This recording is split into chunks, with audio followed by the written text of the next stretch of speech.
now. Like, she's calling him Mr. Doctor the entire movie. Maybe. There's an Eddie Izzard bit somewhere here that we're missing. All right, but we're nearing the end of our hour here. I'm going to close out with a quick review of The Disaster Artist, and possibly touch on it a little more next week. But, dude, The Disaster Artist is the movie starring James Franco and Dave Franco, and I think the first project where they've ever worked in as the brother-brother combo, to tell possibly the story of the greatest achievement in modern cinema to date. I mean, goodness knows what'll come out tomorrow, but Tommy Wiseau and Greg Sestero in 2002 or 2003, I think it was, gave us the greatest bit of cinema. Is there a proper term for disasterdom, disasterhood, disaster in horror? There is a term for a movie so bad. Train wreck.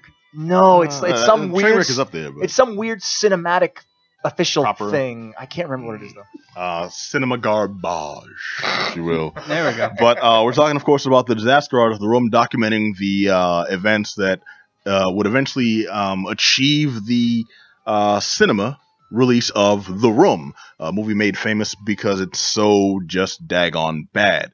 And I have to say, I enjoyed the hell out of this movie, not just for the performances and the actual care that was given to this production, because you can tell that James Franco himself was a fan, and hearing the behind-the-scenes stories about how he met with Tommy Wiseau and got approval on all these scenes of how he was going to portray him, and not to say, hey, you're going to cut down anything I do because I'm lampooning you this whole time, but making sure he got mannerisms correctly, making sure lines were delivered and little nuances were covered. And I appreciated the hell out of that, because The Room itself is a terrible, terrible movie. Like, horrible. Think of the worst movie you've ever seen. If it's not The Room, then The Room is worse. And they nailed every aspect. I think a bit of license was taken in some of the situations where that was probably a closeted conversation. How did you know this? You know?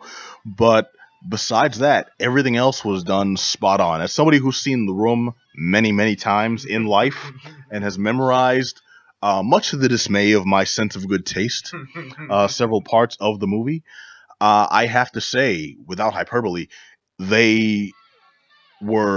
I think they gave the greatest impression, interpretation, and display of The Room that somebody can get without actually seeing The Room. Which is surprising, because James Franco is doing a Tommy Wiseau impression the entire time. Dave Franco is, I think, the breakout star of this movie, which is surprising. I mean, not that people know Dave Franco. This isn't like, oh, his big break in Hollywood. But he plays Greg Sestero as such a sympathetic figure. You see this guy as simply a struggling actor, a guy who really felt he had no direction. This is his passion. This was his dream, but he lacked the self-confidence to do it. And he met this guy just in an acting class randomly one night who acknowledged he was bad, acknowledged nobody liked him, and it never fazed him, because he was that sure of himself. He was that confident in not his own ability, but in just his sense of, it's going to be all right for me. That every time he went up on stage, he was balls to the wall and left it all out there. And that really meshed with Sestero, and it drove him to want to be like this guy, to emulate this guy, and acknowledge that he has no talent, but still, this is somebody who, despite himself, has the drive and the self-assuredness to know he's going to be all right no matter what. Unanswered confidence. Unanswered confidence, and that's not the only thing that would go unanswered, because the movie also touches on several different points where people would, in real life, mind you, I know this has happened several times, because Tommy Wiseau would swear, and has sworn, and still to this day swears for the longest time, that he's from either New York or New Orleans, depending on where I was thinking LA, or New Orleans, depending on where the time in life that people ask him where is he from. He's also never been clear about where his money comes from. Yet he dropped, and mind you, anyone seen The Room, think about how crappy it looks. The movie cost almost $10 million, all from Wiseau's pocket. Tommy Wiseau, it's a Wiseau or Weezo. I've said both over the years. I don't think it matters that much. I've always heard anymore. Wiseau. I've heard Wiseau, but knowing where it comes from, okay, there's a more complicated backstory there that the movie doesn't get into. The Disaster Artist does not get into, but when he supposedly came to America first, and he worked a lot in California on the waterfronts as he sold like these little puppet birds, and he became known as the Birdman. And in adopting a proper American name, because also nobody knows what his proper like birth name is. Oiseau is the French word for bird, and he took that as a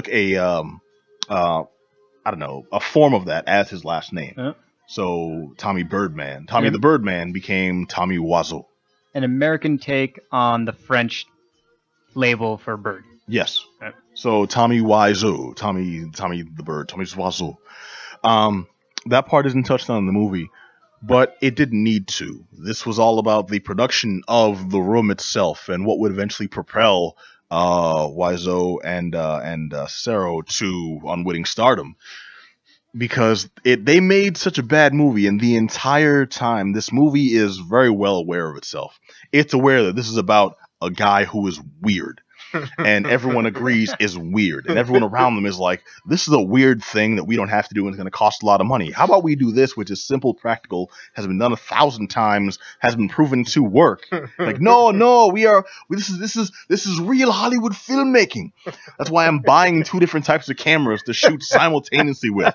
That's why I'm remaking a scene that's set in the exact same visage on green screen as the room that's like 10 feet away from us, where we can plainly shoot there because this is how it's done in Hollywood. While real Hollywood directors and producers and DPs are telling them, no, that's not. We've never done it that way ever. And it was beautiful the way that was all laid out. A solid performance was given by Seth Rogen as the director, who had doubts and called Wiseau on every move, like, this is the wrong way to do it, this is going to look terrible, this is going to be awful.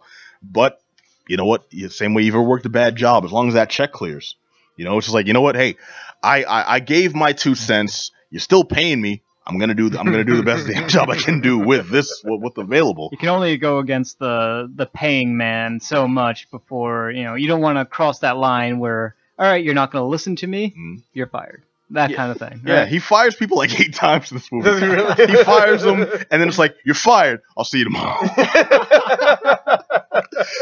And every complaint that's been had about the movie that's been expressed, apparently people had during the production.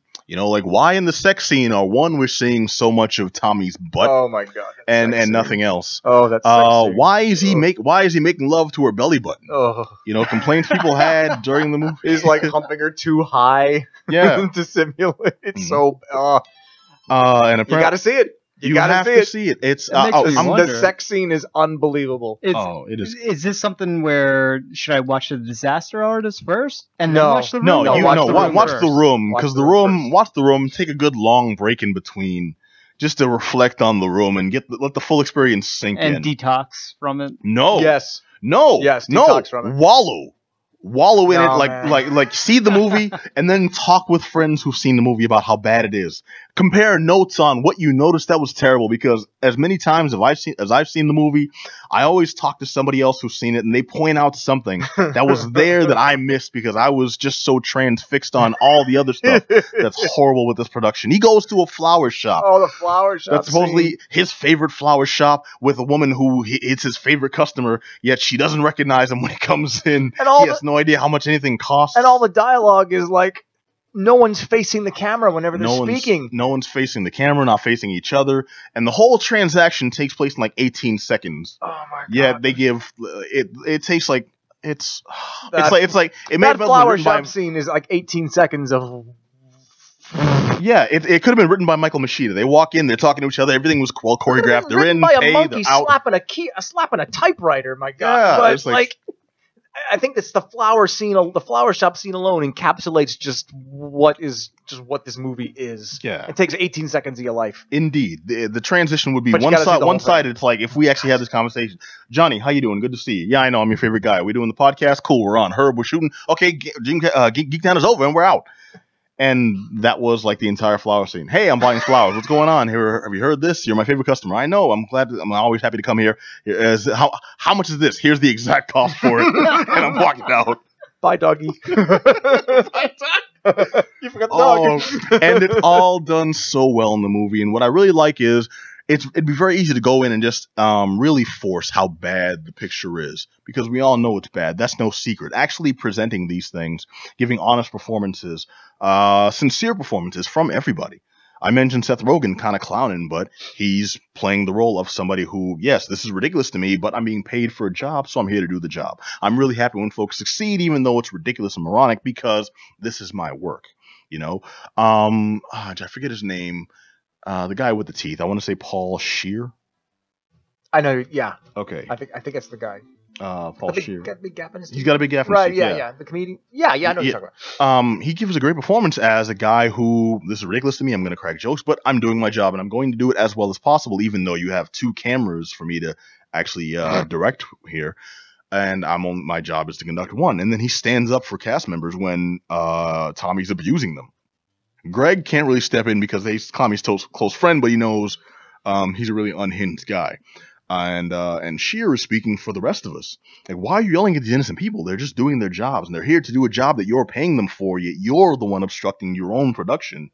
And he steps in like, hey, man, you can't treat people like this. You can't just be an a-hole. Like, this is not how things work. And also, this is not how you get your production done. We're working on your vision. And it was really good to see folks present this not as a cartoon. It could have very easily been just this ridiculous production that no one took any pride in, and everybody had fun with this, but everyone gave it their all. And I really have to call out Dave Franco for such a great performance as just somebody who was struggling. Not, I see this guy, I'm going to take advantage of him, and not like, oh, this fool ruined my life. None of that. It's this guy who's very honest about how he wants to act, but he acknowledges he does not have the confidence to make it. And if it wasn't for Tommy Wiseau, he never would have had the drive. Like, Wiseau pushes him to Hollywood. Wiseau pushes him to be in productions and pushes him to work on this film. You know, and it's done in the classic Tommy Wiseau wacky way. But it's presented as, yes, this dude kind of ruined my career, but he got me to that point where I had a career to ruin.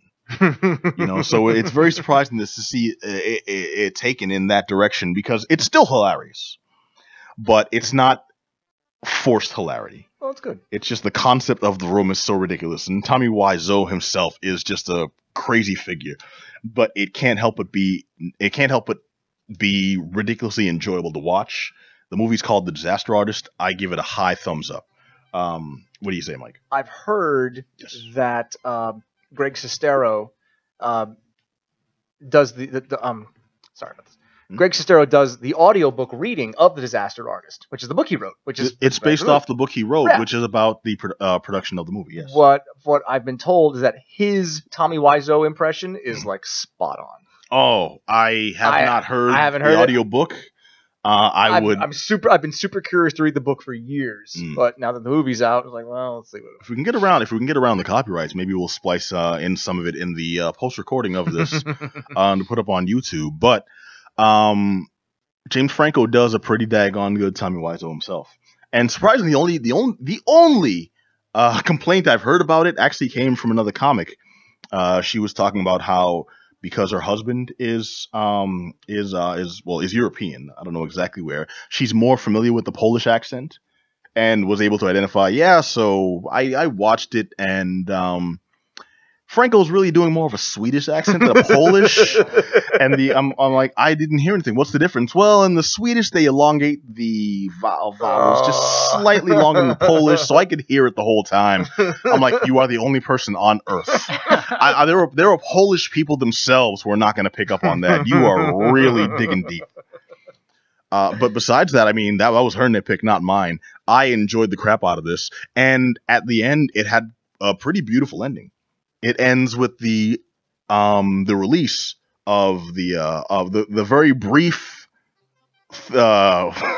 theatrical release, which Tommy Wiseau paid for himself out of pocket for it to run in, I think, one theater in LA for 2 weeks.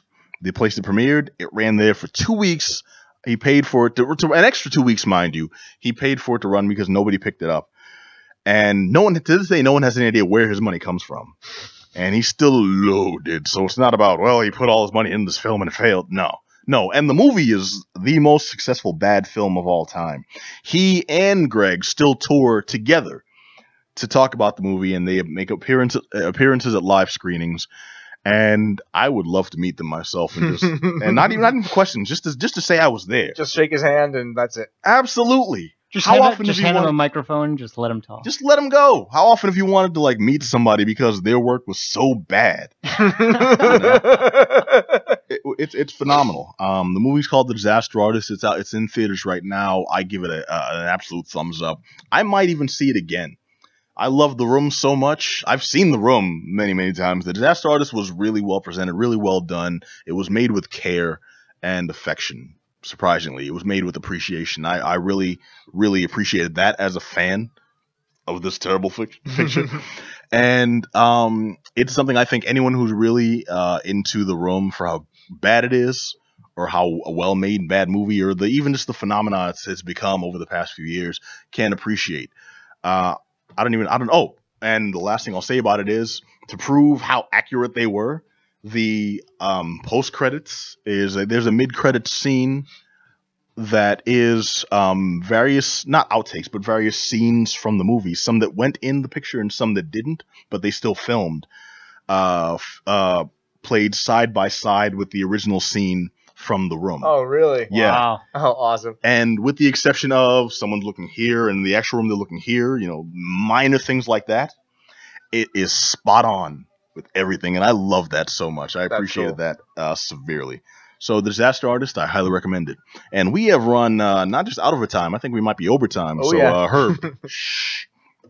All right. But this has been the Geek Down here on WEMF Radio.